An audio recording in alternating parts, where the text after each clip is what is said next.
Keyonte George is one of the more polarizing personalities and players with playstyles on the Utah Jazz roster this year. And as a second-year player, there were some strides forward that he was expected to make and some steps forward in the playmaking department while cutting down on turnovers that were also expected. And judging from how the preseason went, we thought there was going to be a huge boost in field goal percentage to be seen in the regular season, at the very least to some extent, though in the preseason he was shooting kind of out of this world. Nevertheless, this season has shown very little of what we were hoping for. And today we're going to be talking about what ended up going on those first stretch of games and also what seems to have changed over the past 4 games specifically, because as much of a non-Keyonte George fan as I may be at times, he's been playing a really darn good hand lately. Go ahead and smash that like button, subscribe, and turn on post notifications. And without any further ado, let's go ahead and get into this one.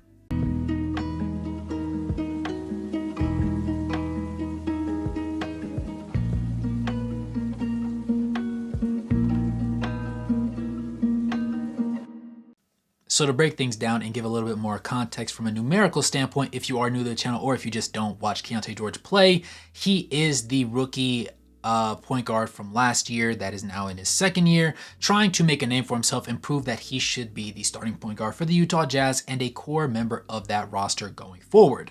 It has been a rocky ship, and by rocky I mean really rocky, because there have been some really bright spots, but there have also been some really low points. And the epitome of that was his overall collective of numbers last season. He played in a total of 75 games, started in 44 of those, played about 27 minutes a night, and then put together 13, 3, and 4.5 to go along with half a steal. Now that sounds pretty decent, especially for a rookie, until you realize that he had 2.5 turnovers per game last year, in comparison to just 4.5 assists. Now, you could chalk it up to him being a rookie. Okay, cool. But then you look at his shooting percentages, and he was shooting about 4 for 11 from the field, which was 39%, and then about 2 for 6 from three-point range, which was 33.5%. So the three-point percentage wasn't necessarily egregious, but overall shooting a significant number of three-point attempts, and then also shooting very bad when you enter the three-point line to the tune of 31%, it was abysmal to say the least. Now, coming into this year, the numbers overall haven't looked that great, and in the 13 games that he has played in, he also started in those 13 and upped his minutes from 27 up to 31.5, almost 32. He's averaging about 15 a night to go along with 3 rebounds and 5.5 assists, so he is up a little bit in that assist to turnover ratio department. His turnovers have, however, increased as well to 2.8, so I guess you could say it kind of all came together at one point. He has also managed to shoot 36.5% from the field on 13.5 field goal attempts. So about 2.5 more field goal attempts per game, and he's shooting 3% less. And then from three-point range, he's shooting 32.7%, so down about 0.5% to about a full percentage, with him shooting a whopping 7.8 three-point attempts per game. So needless to say, that's not very good. And if you want to take it a step further and look at the free throw department, from 3 free throw attempts per game, he was shooting 84.5%. And this season on 3.2 free throw attempts, he's shooting 78.6%. So there's even a decrease there. But there is hope.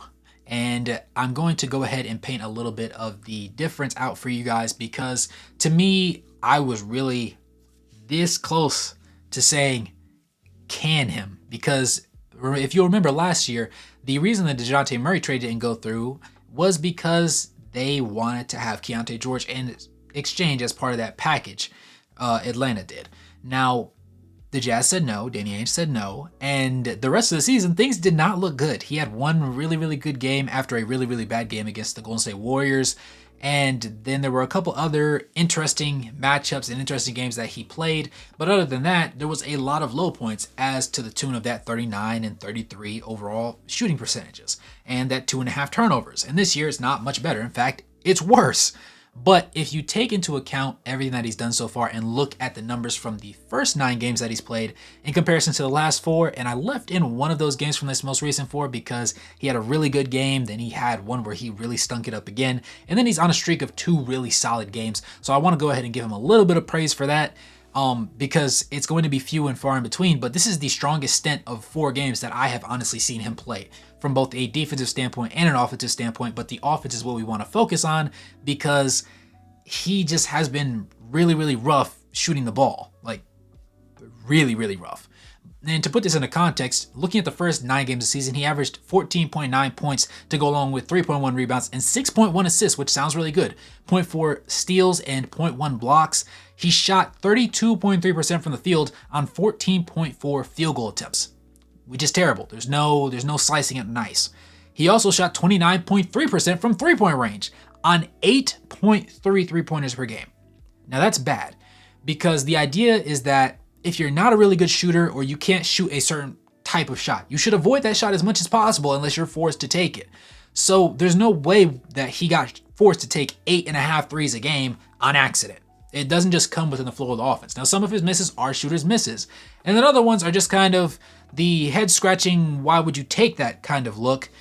And of course it doesn't go in because that 29% indicates otherwise. If you're looking at turnovers as well, he's also averaging 3 a game over those first 9 games. So there wasn't really anything that you could hang your hat on if you're a Keyonte George lover until the last 4 games, where things kind of flipped a switch. Now, the assists are down a bit, but as a result, he's also being a more efficient scorer. He's taking a lower number of shot attempts, and he's also just shooting a lot better from the field, which means that he can average the same amount of points on better efficiency, and he's not hurting the team in the process. Now, like I said, defensively, he's looked a little bit more sound. He hasn't been perfect. He talks a lot more. He navigates screens a little bit better.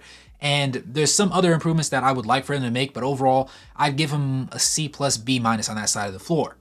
Offensively, these last 4 games have been pretty solid. Now, I did mention that one game he shot about like 3 of 12 from the field. About 6 or 7 of those ended up being 3-pointers, so it does tank his percentages a bit. But when you hear how these 4 games in total came out to be, it makes it seem like he was really shooting lights out. And he was. He averaged 15 points on 31.5 minutes per game to go along with 2 rebounds, 4.3 assists, 0.8 steals, and he shot 48.9% from the field on 11.5 field goal attempts, and then also 42.3% from 3-point range on 6.5 field goal attempts.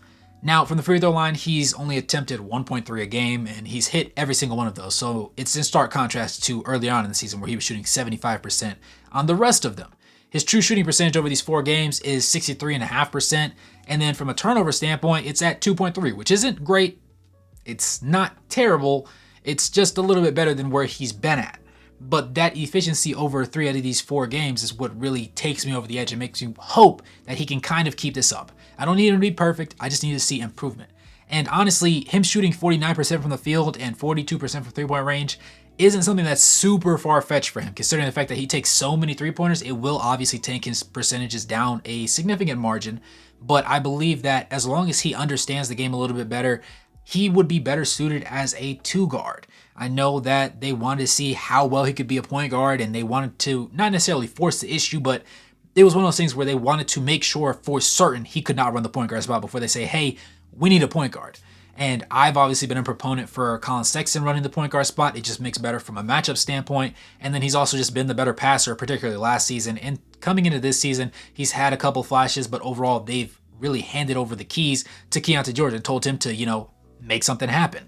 And that's acceptable to do, but there was a strong stretch of games, like I said, over those first 10 games where he looked absolutely horrid. Like there was no way you could leave him on the court and think that the Jazz weren't tanking. He was the perfect tank commander because he was going to shoot you out of the game, turn the rock over, get cooked on defense, and smile half the time.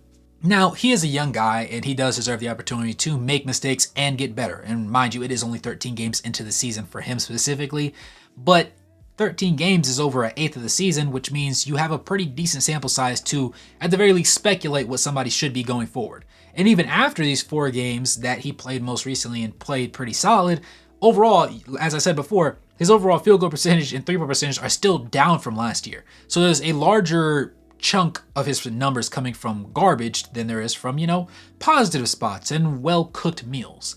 Now, I would like to assume that this will be a streak that he continues on for a little bit longer. I don't know how much longer, and I don't put too much stock in him being able to maintain it, maybe beyond 5-6 more games. But I would love to see it, and I would like to pray for his success, as he is on the Utah Jazz, and I don't want anybody to have a really, really bad season.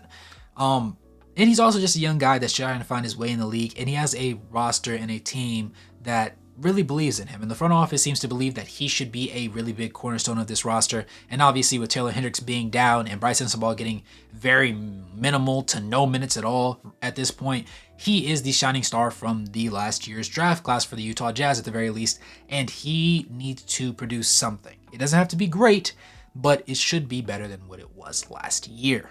But if you like the Utah Jazz and you feel like Keyonte George has been good or bad, let me know what your thoughts are in the comments below. As always, I'm interested to hear what you guys have to say. Go ahead and smash that like button, subscribe, and turn on post notifications, and become a member or drop a donation to help support the content. And as always, it's your boy Wraith Hoops. Good morning, good evening, and good night, no matter where you're on the globe watching. Thanks for tuning in, and I'll catch you guys in the next one.